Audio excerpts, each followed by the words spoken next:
Hello दोस्तों, नमस्कार। बात कर लेते हैं आज के दिन भर की सारी बड़ी खबरों की, जहां सबसे पहले आपको बताएंगे आसिम मुनीर आखिर क्यों पहुंचे तुर्की। क्या सऊदी के बाद तुर्की के साथ भी पाकिस्तान करेगा रक्षा समझौता? क्या है सबसे बड़ी खबर दोस्तों? S-400 यूएई को बेचने के बाद अमेरिका से F-35 मिलने के अटकलों के बीच क्या है पाकिस्तान की तुर्की को लेकर नई प्लानिंग? दोस्तों सबसे पहले आपको बताएंगे बहुत बड़ी एक्सक्लूसिव और चौंका देने वाली खबर, वो भी सबसे पहले दोस्तों। साथ ही साथ उधर बताएंगे भारत को जिस फैसले का था इंतजार वो आ गया दोस्त, रूस भी अब होगा खुश। दोस्तों बताएंगे वो कौन सा फैसला था जिसने कर दिया बम बम। दोस्तों उधर चीन और पाकिस्तान को व्लादिमीर पुतिन ने दिया बहुत बड़ा झटका S-500 मिसाइल पर। सबसे बड़ी खबर आपको बताएंगे रशिया ने भारत को सुदर्शन चक्र के लिए S-500 तकनीक पर दिया सबसे बड़ा ऑफर। जानकर आप भी जाएंगे चौंक दोस्तों। लेकिन वही आपको बताएंगे चौंकाने वाली खबर, कैसे अमेरिका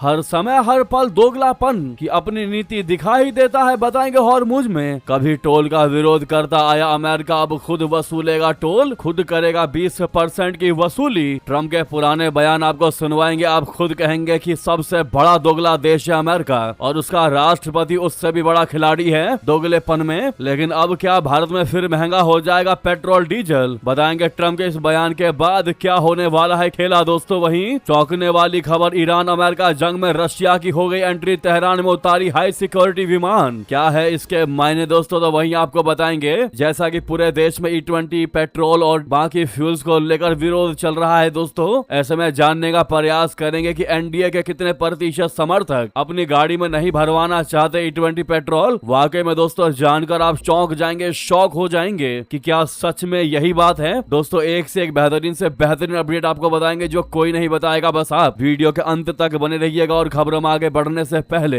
मानते हैं कि पाकिस्तान भारत के आगे जो सींग दिखाने का प्रयास कर रहा है, सेकंड भी नहीं लगेगा उस सींग को तोड़ने में। तो इस वीडियो को लाइक करके, चैनल को सब्सक्राइब करके, बेल आइकन दबा के कमेंट में जय हिंद अवश्य कह दीजिएगा दोस्तों। अब बात करते हैं पहली सबसे बड़ी चौंका देने वाली खबर की, जहां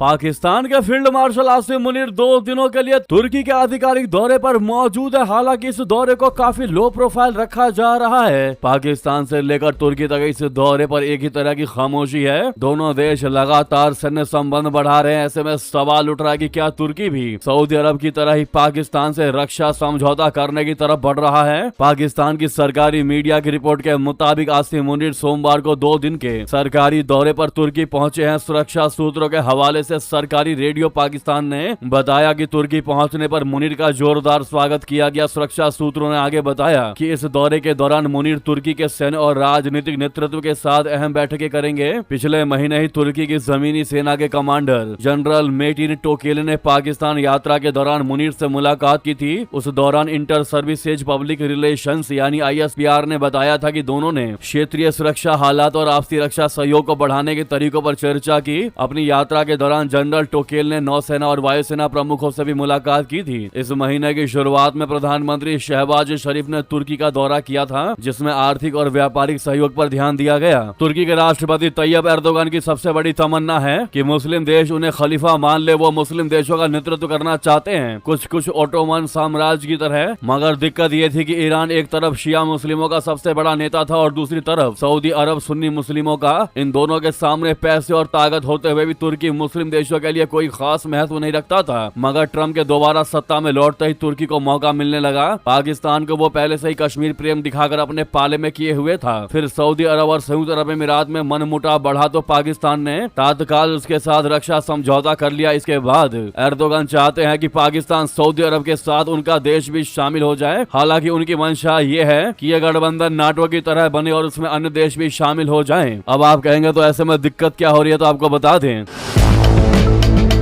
सऊदी अरब से पाकिस्तान ने जब समझौता किया तो उसमें लिखा है कि एक देश पर हमला दूसरे देश पर हमला माना जाएगा, मगर दोनों देश इस पर बात करने या खुलकर बयान देने से बचते रहे हैं। दोनों के हित तो इससे जुड़े हैं, लेकिन इसके साथ ही ये दोनों के लिए बोझ भी है। अगर सऊदी अरब का यूएई से युद्ध हो जाए तो पाकिस्तान क्या करेगा, क्योंकि यूएई में भी काफी पाकिस्तानी रहते हैं, उससे भी पाकिस्तान के हित जुड़े हुए हैं। यही नहीं, सऊदी के अन्य कई मुल्कों से भी तनावपूर्ण संबंध है। वही पाकिस्तान की दुश्मनी भारत से है। भारत से पाकिस्तान का पूर्ण युद्ध युद्ध 1971 में अंतिम बार हुआ था। 1998 में करगिल में जो युद्ध हुआ उसे भारत तो युद्ध मानता है पर पाकिस्तान बिल्कुल नहीं मानता। वहीं हाल में हुए ऑपरेशन सिंदूर को भी युद्ध नहीं कहा जा सकता। ऐसे में पाकिस्तान को अक्सर युद्ध ना करना और युद्ध होने पर सऊदी पैसे के अलावा पाकिस्तान की कोई बहुत ज्यादा मदद भी नहीं कर सकता। तो देखें तो पाकिस्तान को अपने सैनिक सऊदी की लड़ाई में बार बार भेजने पड़ेंगे। उधर सऊदी के भी भारत से अच्छे संबंध है। ऐसे में वो भारत के खिलाफ पाकिस्तान की खुलकर मदद करने में 10 बार सोचेगा। यही बात है तुर्की और अन्य मुस्लिम देशों को नाटो बनाने से रोक रही है दोस्तों, क्योंकि इनका आपस में ही तगड़ा विवाद ज्यादा है। नाटो जैसा गठबंधन बनाने के बाद ये युद्ध ही लड़ते रहेंगे। हालांकि तुर्की और पाकिस्तान के बीच रक्षा संबंध बढ़ते जा रहे हैं। दोनों देश ड्रोन से लेकर युद्ध पोतों और मिसाइलों पर काम कर रहे हैं। साथ ही नाटो जैसा संगठन बनाने के फायदे और नुकसान को भी परख रहे हैं। जी हाँ दोस्तों, ये है पूरी जानकारी। अब आप समझ गए होंगे कि आसिफ मुनीर आखिर तुर्की क्यों पहुंचे हैं। लेकिन एक चीज है दोस्तों, एक बार को सऊदी भारत के खिलाफ पाकिस्तान का साथ बिल्कुल भी नहीं देगा। लेकिन अगर तुर्की के साथ ऐसा समझौता मान लीजिए कि हो भी गया तो तुर्की जरूर भारत के खिलाफ पाकिस्तान का साथ देगा। अब देखना ये होगा क्या वाकई में आसिफ मुनीर और तुर्की के बीच में ये समझौता होगा या फिर क्या है असली मुद्दा। जैसे ही जानकारी आएगी सामने सबसे पहले आपको बताएंगे। दोस्तों रिक्वेस्ट है, पहली बार हमारे वीडियो को देख रहे हैं तो इस चैनल को सब्सक्राइब कर लीजिएगा और बेल आइकन दबाना बिल्कुल मत भूलिएगा। और आप सभी से रिक्वेस्ट है जो भी इस वीडियो को देख रहे हैं, सामने लाइक का बटन है दोस्तों। अगर आप भी मानते हैं कि पाकिस्तान कितने भी देशों के साथ गठबंधन कर ले, जब भारत अपनी पर आएगा तो पाकिस्तान का साथ देने कोई भी नहीं आएगा, मानते हैं तो इस वीडियो को जरूर लाइक करिएगा दोस्तों। सामने लाइक का बटन है, 1 सेकंड भी नहीं लगना, प्रेस कर दीजिएगा। नेक्स्ट खबर की बात करते हैं, जहां वही सबसे बड़ी खबर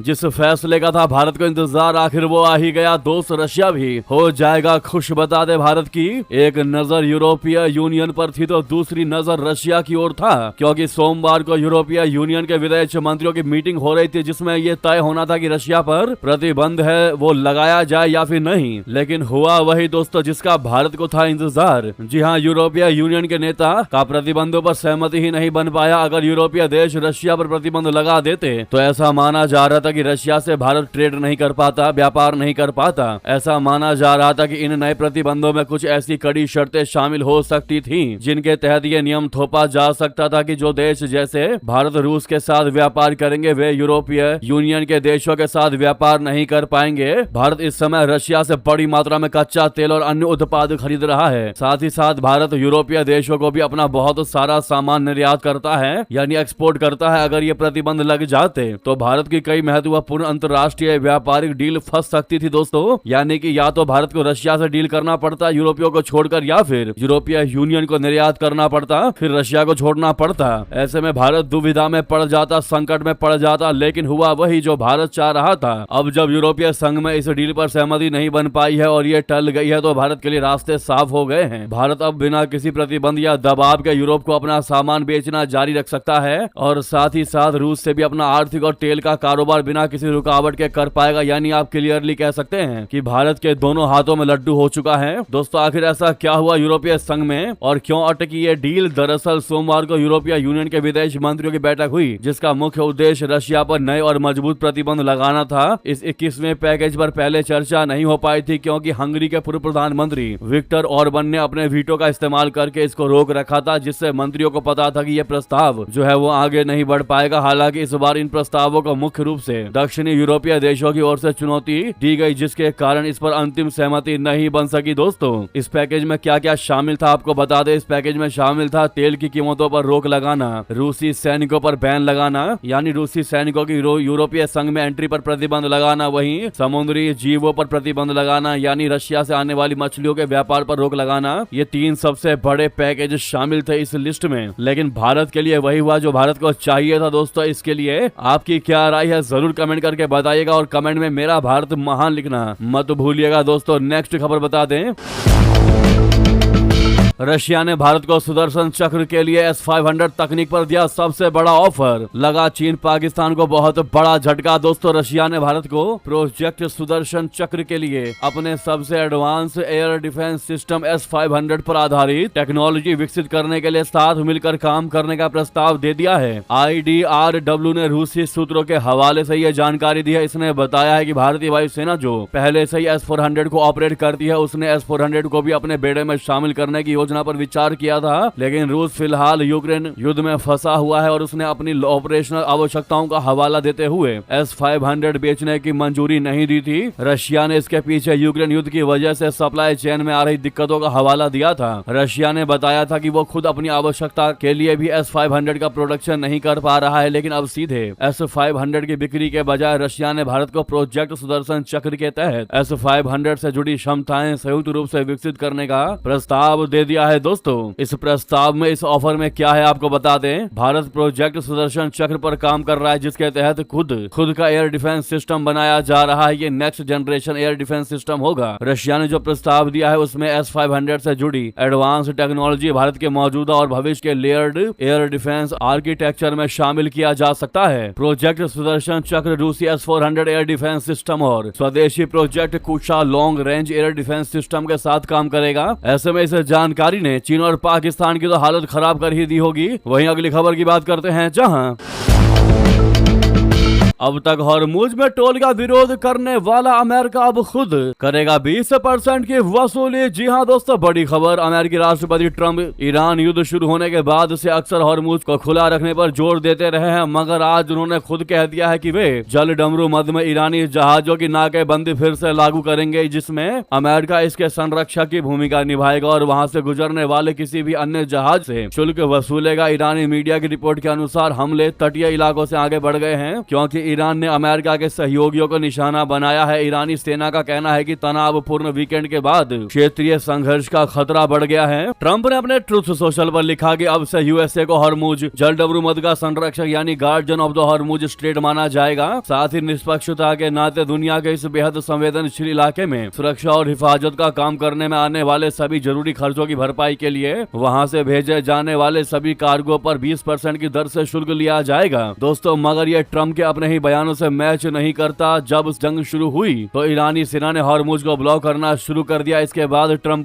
की शर्तों में सबसे पहली शर्त यही होती थी कि हॉर्मुज को ईरान खोल दे। अब सवाल ये उठता है कि आखिर ट्रंप ऐसा क्यों कर रहे हैं? क्या ट्रंप अब हॉर्मुज पर कब्जा करना चाहते हैं? जवाब है हाँ। जी हाँ दोस्तों, अगर ट्रंप हॉर्मुज पर कब्जा कर लेते हैं तो वो दुनिया को अपनी जीत का दावा कर सकेंगे। साथ ही साथ ईरान पर भी समझौता करने के लिए दबाव डाल सकते हैं। अभी के हिसाब से अगर समझौता हो भी जाता है तो ट्रंप को पूरा क्रेडिट यानी कि पूरा इसका प्रिविलेज नहीं मिलेगा। ईरान पहले से ही खुद को विजेता के तौर पर दिखा और बता रहा है। साथ ही ट्रंप कारोबारी भी है, तो अगर हॉर्मुज पर कब्जे की जंग में युद्ध लंबी चलती है तो अमेरिका यहाँ से टोल वसूल कर उसकी भरपाई करता रहेगा। इससे ट्रंप पर अमेरिका के अंदर तो दबाव कम होगा ही होगा। साथ ही साथ दूसरे देश भी अमेरिका से डरेंगे, कारण हॉर्मुज के जरिए ही पूरी दुनिया को तेल और गैस की ज्यादातर सप्लाइयां की जाती हैं। यानी अब तक जो अमेरिकी या फिर खुद ट्रंप के समर्थक ही ट्रंप का सपोर्ट नहीं कर रहे और ट्रंप को इस्तीफा देने की मांग कर रहे हैं। लेकिन अगर ऐसा होता है, हॉर्मुज पर वो कब्जा कर लेते हैं और झड़प की भरपाई वहां से करते हैं और अमेरिका का पैसा बच जाता है, तो फिर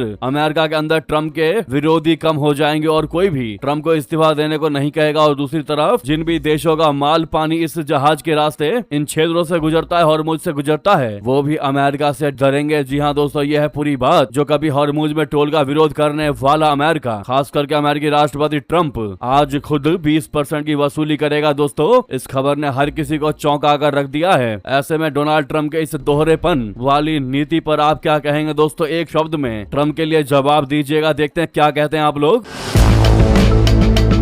वहीं आपको बता दें, क्या भारत में फिर महंगा हो जाएगा पेट्रोल डीजल? जंग शुरू होते ही उछला कच्चे तेल, क्या है इसके ऑप्शन? दोस्तों, दरअसल मिडिल ईस्ट में चल रहे इस टेंशन को लेकर अब बिल्कुल नेक्स्ट लेवल पर विवाद बढ़ चुका है। दोस्तों, अमेरिका के नए हमलों के बाद ईरान ने अपनी मिलिट्री कार्रवाई का दायरा बढ़ाते हुए खाड़ी देशों पर भी धावा बोल दिया है। इस बड़े हमले के कारण स्ट्रेट ऑफ हॉर्मुज से होने वाली ग्लोबल एनर्जी सप्लाई रुकने का खतरा पैदा हो गया है, जिससे इंटरनेशनल मार्केट में हड़कंप मच गया है। इसका नतीजा ये हुआ कि ग्लोबल ऑयल प्राइसेज में 3% से ज्यादा की भारी तेजी देखने को मिली है। भारत में इसका क्या असर होगा बता दें। कल की बात करें तो सोमवार को मार्केट खुलते ही कच्चे तेल की कीमतों में जोरदार उछाल देखने को मिला। सितंबर डिलीवरी वाले ब्रेंट क्रूड फ्यूचर्स की कीमत $2.46 यानी 3.24% बढ़कर 78.460 प्रति डॉलर पहुंच गई है। दोस्तों, वहीं दूसरी तरफ अमेरिकी West Texas intermediate crude futures की कीमत भी बढ़त के साथ साथ 3.77 प्रति बैरल पर ट्रेड करने लगी। तेल की कीमतों में यह स्पाइक दुनिया भर की अर्थव्यवस्थाओं के लिए एक बहुत बड़ा अलार्म है दोस्तों। सुनने में भले ही 3% लगे, लेकिन ये बहुत बड़ा अमाउंट होता है। वहीं आपको बता दें, ईरानी प्लेन की लैंडिंग रोकने के लिए यमन में एयरपोर्ट पर हवाई हमले हुए हैं। सऊदी पर भड़के हूती, साथ में खाई बदला लेने की कसम। दोस्तों, यमन की हूतियों के नियंत्रण वाली राजधानी सना में सऊदी अरब समर्थित सेना ने हवाई हमले किए हैं। यमन के अंतर्राष्ट्रीय स्तर पर मान्यता वाली सरकार ने कहा है कि हमलों का मकसद ईरान के विमान को उतरने से रोकना था, जिसमें हूती डेलीगेशन सवार था। ईरान समर्थित हूती विद्रोहियों ने सना एयरपोर्ट पर अटैक के बाद सऊदी अरब पर गुस्सा निकाला है और बदला लेने की कसम खाई है। कई सालों से यमन के दक्षिण में मौजूद सऊदी नेतृत्व वाला गठबंधन उत्तर में हूती विद्रोहियों से लड़ रहा है। हालिया शांति के बाद हूती और सऊदी के बीच यह पहला बड़ा तनाव है दोस्तों। हवाई हमलों के चलते सना इंटरनेशनल एयरपोर्ट पर ईरानी एयरलाइन का विमान नहीं उतर सका। इस विमान ने खतरे को देखते हुए रास्ता बदल लिया और होदे-ई-दाह जगह में जाकर लैंडिंग की। विमान और इसमें सवार लोग सुरक्षित नीचे आए। दूसरी ओर सना एयरपोर्ट से सामने आई तस्वीरों और वीडियो में हमलों से काफी ज्यादा नुकसान भी दिखाई दे रहा है। साथ ही IRGC ने पूर्व राष्ट्रपति अहमदीनेजाद को किया नजरबंद। इजराइल से मिलकर ईरान से गद्दारी का लगा आरोप। मोसाद चीफ से सीक्रेट मीटिंग। जी हां दोस्तों, ईरान के पूर्व राष्ट्रपति महमूद अहमदीनेजाद को इस्लामिक रिवॉल्यूशनरी गार्ड यानी IRGC की इंटेलिजेंस विंग ने हाउस अरेस्ट कर लिया है। इजरायली मीडिया ने अमेरिकी अखबार द न्यूयॉर्क टाइम्स की रिपोर्ट में अहमदीनेजाद के इजराइल की खुफिया एजेंसी से संपर्क का दावा किए जाने के बाद ये जानकारी दी है। रिपोर्ट में कहा गया है कि इजरायली एजेंसी मोसाद लंबे समय से तेहरान में सत्ता परिवर्तन को लेकर अहमदीनेजाद के संपर्क में थी। महमूद 2005 से 2013 तक ईरान के राष्ट्रपति रह चुके हैं। दोस्तों, न्यूयॉर्क टाइम्स ने सोमवार को अपनी रिपोर्ट में यह दावा किया है कि इजराइल ने अहमदीनेजाद को एक इंटेलिजेंस एसेट यानी खुफिया जानकारी देने वाले के तौर पर भर्ती करने के लिए कई सालों तक सीक्रेट ऑपरेशन चलाया था। इसके आखिरी चरण में इजरायली एजेंसी मोसाद की योजना ईरान सरकार को गिराकर अहमदीनेजाद को नया नेता बनाने की थी, जिसकी कोशिश बीते साल और इस साल फरवरी में हमले के बाद की गई है। जी हाँ, वहीं आपको बता दें,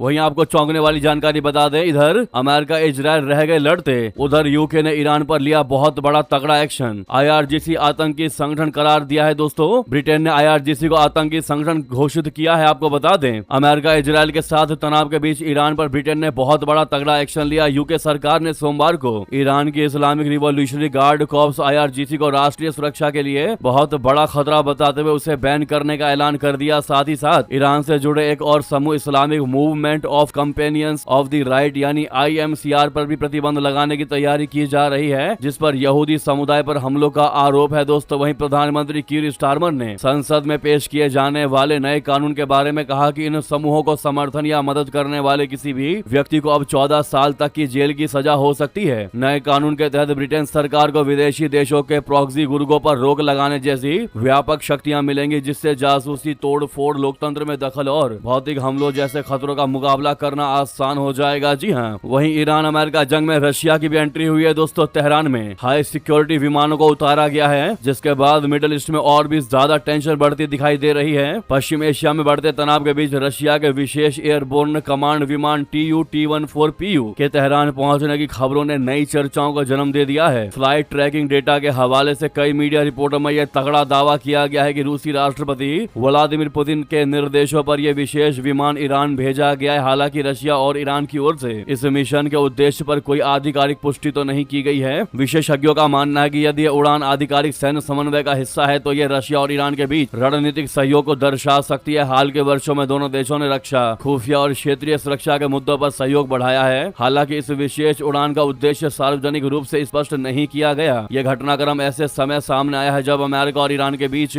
सैन्य तनाव की खबरें लगातार सुर्खियों में है। विभिन्न रिपोर्टों में दोनों पक्षों की सैन्य गतिविधियों और जवाबी कार्रवाइयों का दावा किया जा रहा है, जिससे पूरे पश्चिम एशिया में सुरक्षा चिंताएं बढ़ी हैं। दोस्तों, वहीं नेक्स्ट और चौंकाने वाली खबर की बात करते हैं, जहां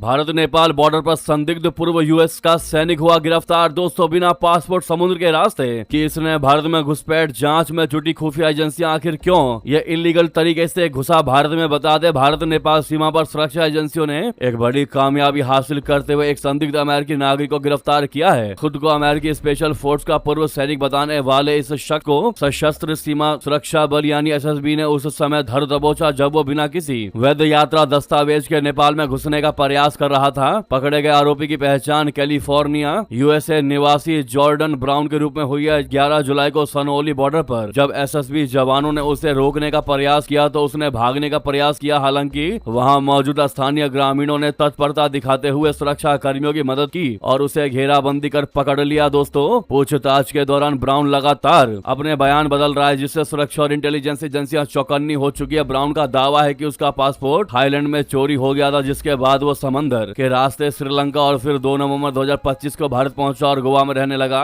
एक अन्य बयान में उसने कहा है कि वो 2 महीने पहले सीधे अमेरिका से गोवा आया था और वहां 6 हफ्ते बिताने के बाद बेंगलुरु, लखनऊ और गोरखपुर होते हुए टैक्सी से सनौली पहुंचा। जी हां दोस्तों, वाकई में ये चौंकाने वाली जानकारी थी। वहीं बता दें, बांग्लादेश में 81 फीट ऊंचे श्री राम जी की प्रतिमा बनवाने वाले हरिदास को सीआईडी ने किया गिरफ्तार, वो भी गंभीर आरोप लगाकर। दोस्तों, भारत के पड़ोसी देश बांग्लादेश में 81 फीट ऊंचे भगवान श्री राम जी की प्रस्तावित मूर्ति के निर्माण के लिए जाने वाले शख्स हरिदास चंद्र करनी दास को मनी लॉन्ड्रिंग के आरोपों में गिरफ्तार कर लिया गया है। बांग्लादेश पुलिस ने दास को रविवार की देर रात में गाई बांधा जिले से गिरफ्तार किया और उन्हें पुलिस रिमांड में भेज दिया है। स्थानीय पुलिस के अनुसार गाई बांधा के पलाश बाड़ी स्थित श्री श्री राधा गोविंद काली मंदिर के परिसर में 81 फीट ऊंची भगवान श्री राम जी के मूर्ति निर्माण का प्रस्ताव रखने वाले दास पर बांग्लादेश में 9.35 करोड़ टका और भारत के हिसाब से 7 करोड़ 26 लाख भारतीय रुपए के संदिग्ध वित्तीय लेन देन के जरिए मनी लॉन्ड्रिंग करने का आरोप है। तो उधर आपको बता दे, पाकिस्तान की कैसी है हालत, ढहने की कगार पर है हेल्थ केयर सिस्टम, कैंसर समेत अन्य मेडिसिन की है शॉर्टेज। दोस्तों, बता दे, अपने आप में सरपंच बनने की भूमिका निभा रहा पाकिस्तान खुद के देश के हालात पर ध्यान नहीं देता या फिर संवेदनशील मुद्दों पर गंभीर नहीं है। पाकिस्तान में 100 से ज्यादा जरूरी दवाओं की भारी कमी की खबर ने यहां दुनिया का ध्यान खींचा है। तो वहीं पाकिस्तान के हुक्मरान क्या कर रहे हैं, फिलहाल सवाल जस का तस बना हुआ है। पाकिस्तान के अखबार डॉन की रिपोर्ट की माने तो जिन दवाइयों की इस्लामाबाद में कमी हुई है उनमें कैंसर, हार्ट की बीमारी और दूसरी अन्य बीमारियां शामिल है। इसकी वजह जो सामने आई है वो ये है कि हाल के दवाओं की बदली हुई कीमतों को मंजूरी मिलने में देरी हुई है, इस वजह से प्रोडक्शन रोक दिया गया है। दोस्तों, लेकिन वही जानकारी ये भी सामने आ रही है कि पाकिस्तानी नेता ने इस मामले में आसिम मुनीर को ललकारा है दोस्तों, और कहा है कि वर्दी उतार कर चुनाव लड़के दिखा। पाकिस्तानी नेता फील्ड मार्शल आसिम मुनीर के राजनीतिक फैसलों में दखल से पूरी तरह भर चुके हैं। हर बात में मुनीर की इजाजत और मुनीर की परमिशन और मुनीर की मर्जी की वजह से राजनीतिक हालात अराजक हो चुके हैं, जिसका असर जनता और नेता पर पड़ रहा है। नतीजतन अब पाकिस्तान के नेता मुनीर के खिलाफ खुलकर बोलने लगे हैं, यहाँ तक कि उन्हें वर्दी उतारने की भी सलाह दे दी। आखिर क्या है पूरा मामला, बता दे। पाकिस्तान के एक बड़े राजनीतिक नेता ने देश में बढ़ते आर्मी के दखल पर सीधा हमला बोला है। उन्होंने कहा कि अगर army chief general Asim Munir को लगता है कि पब्लिक का सपोर्ट उनके साथ है तो वे सेना छोड़े और चुनाव मैदान में उतरे। ये तीखा बयान एक पब्लिक रैली के दौरान आया, जिसके बाद राजनीतिक हलकों में चर्चाएं तेज हो गई है। दोस्तों, उधर आपको बता दें, अगर भारत से वापस आती है शेख हसीना तो सीधे जेल भेज दिया जाएगा। दोस्तों, बांग्लादेश में सजाए मौत देने वाले आईसीटी का सबसे बड़ा बयान जिसने शेख हसीना को चौंका कर रख दिया। बता दें, बांग्लादेश इंटरनेशनल क्राइम्स ट्रिब्यूनल बोले तो आईसीटी के चीफ प्रोसिक्यूटर अमीनुल इस्लाम ने कहा है कि शेख हसीना को भारत से तुरंत लौटना चाहिए। उन्होंने कहा कि शेख हसीना दिसंबर में आने की बात कह रही है, लेकिन हम कहेंगे कि उनको कल ही आना चाहिए। इस्लाम की यह प्रतिक्रिया हसीना के उस बयान पर आई है जिसमें उन्होंने कहा था कि वो दिसंबर तक ढाका लौटकर सरेंडर करेंगी। आईसीटी में हसीना के खिलाफ कई मुकदमे चल रहे हैं। आईसीटी ने ही पिछले साल नवंबर में मानवता के खिलाफ अपराध में दोषी पाते हुए हसीना को उनकी गैर मौजूदगी में मौत की सजा सुनाई थी। शेख हसीना के ढाका लौटने से जुड़े एक सवाल पर अमीनुल इस्लाम ने कहा कि आप यानी शेख हसीना दिसंबर में आए या जनवरी में आए, ये आपका फैसला होगा। जहां तक हमारी बात है तो हम चाहते हैं कि आप कल ही आ जाएं। उन्होंने ये भी कहा कि शेख हसीना सरेंडर की बात कह रही हैं, लेकिन वो प्रत्यर्पण संधि के तहत भारत से वापस आती हैं तो उनको सीधे जेल भेज दिया जाएगा। उन्हें अदालत के सामने सरेंडर करने का कानूनी मौका नहीं मिलेगा। जी हाँ, उन्होंने कहा कि शेख हसीना जो है वो भारत सरकार के कंट्रोल में है, ऐसे में वो खुद से वापस नहीं आ सकती है जब तक भारत नहीं चाहेगा। उन्हें प्रत्यर्पण संधि के तहत ही बांग्लादेश को सौंपा जाएगा या उनको वापस भेज दिया जाएगा। उन्होंने हसीना को देश में अस्थिरता पैदा करने के खिलाफ भी चेतावनी दी है। दोस्तों, वहीं आपको बता दें, जंतर मंतर पर 24वां दिन 16 दिन से भूख हड़ताल पर वांगचुक का वजन 8 किलो 200 ग्राम घट गया है। दोस्तों, बीपी डाउन बढ़ेगी क्या, सरकार की चिंता क्या है, जानकारी। दोस्तों, राष्ट्रीय राजधानी दिल्ली के जंतर मंतर पर अनिश्चितकालीन भूख हड़ताल पर बैठे शिक्षाविद क्लाइमेट एक्टिविस्ट सोनम वांगचुक का वजन 8200 ग्राम घट गया है। उनका ब्लड प्रेशर गिरकर 67 mmHg मिलीमीटर इन मरकरी हो गया है। इन बीच कॉकरोच जनता पार्टी के संस्थापक अभिजीत दीपके ने यह कहते हुए केंद्र से प्रदर्शनकारियों की मांगों पर ध्यान देने की अपील की है कि लोगों की जिंदगियां दांव पर लगी हुई हैं। दोस्तों, इस मुद्दे पर आपकी निजी राय क्या है, कमेंट करके बताइएगा। वहीं अब बात करते हैं मुद्दे की खबर की एनडीए के आखिर कितने % समर्थक अपनी गाड़ी में नहीं भरवाना चाहते हैं E20 पेट्रोल। सी वोटर के सर्वे में चौंकाने वाले नतीजे सामने आए हैं दोस्तों। एक सर्वे में सामने आया है कि ज्यादातर लोग एथेनॉल का इस्तेमाल नहीं करना चाहते। उनमें उन लोगों की हिस्सेदारी 50% से ज्यादा है जो केंद्र में एनडीए सरकार के समर्थक हैं। सी वोटर के सर्वे में पता चला है कि आधे से ज्यादा एनडीए समर्थक केंद्र सरकार के समर्थक E20 पेट्रोल अपनी गाड़ी में डलवाना ही नहीं चाहते, क्योंकि उनको लगता है कि इससे गाड़ी की माइलेज कम हो जाएगी या गाड़ी खराब हो जाएगी। सर्वे के नतीजों से पता चलता है कि लोगों में गाड़ी की परफॉर्मेंस को लेकर चिंताएं ज्यादा बनी हुई हैं और यह बात सत्ताधारी गठबंधन के अपने वोटर्स के बीच भी देखी जा रही है। लोग मोदी सरकार की एथेनॉल ब्लेंडिंग पॉलिसी के विरोध में नजर आते दिखाई दे रहे हैं दोस्तों। खुद एनडीए के समर्थन करने वाले लोग ही एथेनॉल के मामले में मोदी सरकार को कोसते दिखाई दे रहे हैं। कह रहे हैं कि यहीं पर मोदी सरकार ने गड़बड़ी की है, यानी गलती की है, ऐसा नहीं करना चाहिए था। इंडिया टुडे में प्रकाशित सी वोटर के सर्वे की बात करें तो उसके मुताबिक 52.5% एनडीए समर्थक मतदाताओं का कहना है कि वो अपनी गाड़ी में E20 पेट्रोल भराना नहीं चाहते। सिर्फ 18.1% एनडीए समर्थक वोटर्स ने ही इस पेट्रोल को लेकर पॉजिटिव राय जाहिर की है। हालांकि 29.5% लोग E20 पेट्रोल को लेकर दुविधा की स्थिति में है दोस्तों। आपको बता दें, नितिन गडकरी के चैलेंज के बाद ये सी वोटर का सर्वे सामने आया है, जिसमें गडकरी ने कहा था कि हम चैलेंज करते हैं कि हमको गाड़ियां दिखाओ, कौन सी गाड़ी जो एथेनॉल की वजह से खराब हुई है। तो यह है पूरा मुद्दा, पूरी राय दोस्तों। ऐसे में इस बहुत महत्वपूर्ण और बहुत ज्यादा सेंसिटिव मुद्दे पर अपनी राय देना बिल्कुल मत भूलिएगा। आप सभी से रिक्वेस्ट है, जो